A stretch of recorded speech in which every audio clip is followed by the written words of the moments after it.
Hey, what's up you guys? It's Dorothy and welcome back to my channel. In today's video, we are going to go into chapter 62 of Escape Room by Maren Stoffels. We are just about done with this book, so let's get right into this video. This video may contain sensitive topics and foul language. If you do not wish to continue, please click off the video now. You have been warned. Chapter 62, Miles. Cleo wanted to scare Alyssa just to scare her. That's what she told me, but then Sky's hand got trapped in the hatch. I thought at first that was an accident until I realized that my sister had started a completely different game all by herself. I couldn't go back. I was locked up just like the rest of them. About me? Alyssa gasps. What did I ever do to you? I knew Alyssa only from Cleo's stories. Cleo had been following her for months, and she kept talking about the documentary with Alyssa's interview. I didn't want to watch the documentary. I wanted to leave the past alone, but Cleo couldn't do that. She became fixated on Alyssa, and then she came up with a plan to get her to the escape room. It was a pure chance that I got to know Alyssa. It was only when she introduced herself to me that I realized this was the girl my sister had been talking about for months, and I liked Alyssa right from the very second. There was nothing I could do about it. She touched something inside me that hadn't happened since Carla. I tried to talk Cleo out of the plan, but she wouldn't listen to me. She kept repeating that it was a sign that I'd met Alyssa, that it meant it should all go ahead. And then Alyssa called me to ask if I'd go with them to the escape room. Cleo had left the flyer at the pizzeria and Sky had found it. What was I supposed to do? All I could do was go along in the hope that Cleo would rein herself in if I was there. I had to go so I could protect Alyssa. I needed to make sure all three of them got out safely. Over the past year, Julie had warned me about Cleo several times. She said my sister was confused, that she needed help. But Cleo's over 18. She can decide for herself, and she didn't want any help. She was a genius at fooling the social worker, smiling at all the right moments and getting away with everything. She convinced our doctor that she was fine, that she was even thinking of resuming her studies. But I knew she wasn't fine. Cleo retreated more and more to her dorm room. When I was there, all she talked about was Alyssa or the escape room. When she had a part-time job, the people there thought her ideas for the happy family were so good that they actually built the room. Wait until you see it, little brother, she said. All of the details are just right. I never told Julie what Cleo was up to. If she found out Cleo was having a replica of our house built, I couldn't betray Cleo. She is my sister, after all. She's the only other one left of our family. Dad, Mom, Leah, they're all dead. You're alive, I say to Alyssa. That is why you did it. That is what you did to us. I don't want to talk about this. It physically hurts, but Alyssa needs to understand why Cleo's doing this. Our old house doesn't exist anymore, I say. Everything's gone, burned down. Alyssa's eyes widen. I can see that the cogs inside her head are starting to turn. And then I have to tell her the story that my psychologist is so eager to hear. The story that Julie's been trying to drag out of me for months. I was out the night when it all went wrong. Dad told me to be home by 10 because it was Christmas Eve and he wanted us to be together. I thought it was dumb. 10 o'clock was for little kids, and I was 17. We went out dancing, Carla, her best friend Peyton, and me. I was mad at Dad because of the fight we had before I left the house. The three of us got blind drunk.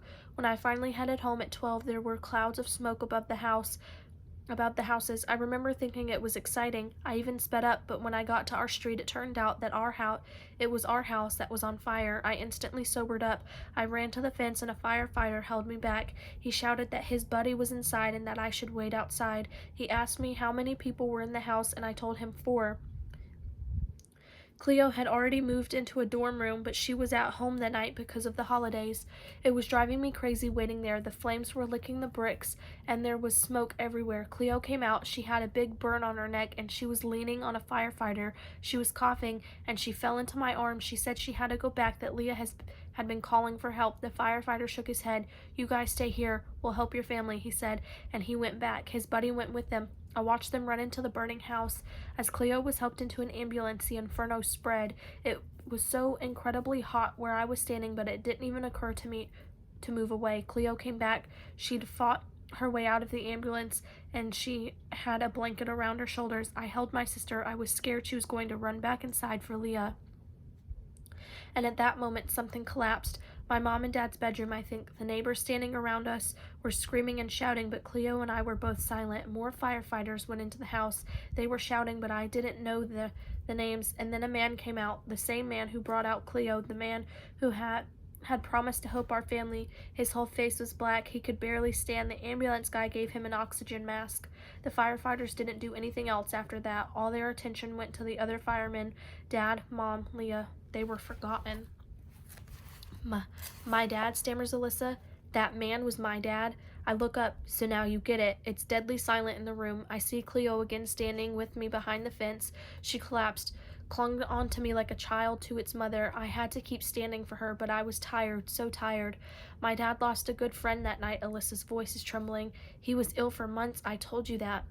He should have let Cleo and me go inside, I say. We knew the house. We could have saved them. Alyssa doesn't say another word. Tears are streaming down her cheeks. Cleo's always been way angrier than me, particularly when Alyssa appeared in that documentary. It was like Alyssa was a flame near a gas leak. Cleo exploded. She's acting like she's the victim of what happened that night, Cleo had screamed. But her dad's just sick. At least she still has a father. She doesn't wake up sweating every night because she can hear her sister crying out for help, and there's nothing she can do. She doesn't have a scar on her neck that reminds her of what happened every day. I tried to calm my sister down, but she just got madder, especially when I said I didn't want to watch the documentary. They're your family too, or have you forgotten them, just like all of those firefighters did? Of course not. That's not how it seems. Cleo's eyes were spitting fire.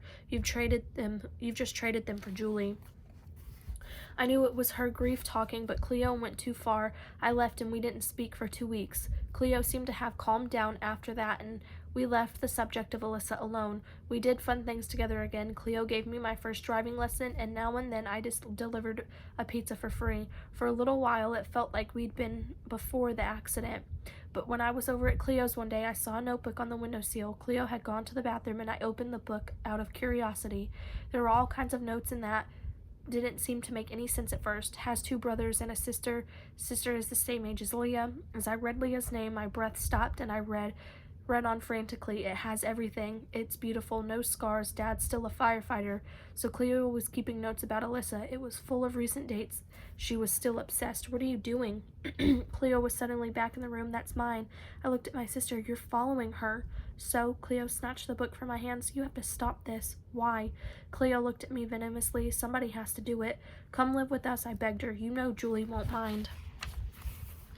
Cleo laughed. You think she doesn't even want you to come see me on your own? Does she know you're here? I felt myself blushing because she was right. Julie didn't know. She wanted to be around when I saw Cleo because she knew how mad Cleo was about the past. You see, Cleo crossed her arms. Julie doesn't understand us. She lost her brother that night, but we lost way more.